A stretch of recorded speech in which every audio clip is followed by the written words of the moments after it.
Welcome to the Genius Factory. Enjoy the video. You start by loading the vector layer you want measured and setting the project CRS to a projected coordinate system so lengths are in linear units. Once done, make sure the layer is editable and open its attribute table. You will create a new numeric field that stores geometry length. Do this now rather than measuring interactively.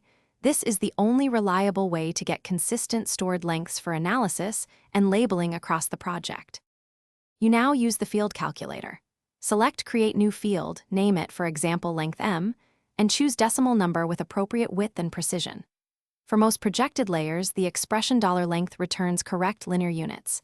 If your layer is geographic, either reproject the layer or use length, transform, $geometry, EPSC 4326, EPSC 3857, replacing EPSC codes as needed. Once you run it, the new field will contain measured lengths for every feature ready for analysis. Finish by saving edits and stopping editing so lengths are written to the data source.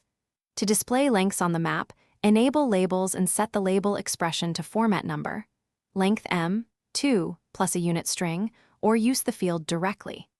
If lengths look incorrect, double-check that both the layer and project use an appropriate projected CRS, reproject the layer if necessary, and run a geometry validity check. Often wrong units come from using geographic CRS instead of a planar one. Thanks for watching. If you found this helpful, don't forget to like and subscribe.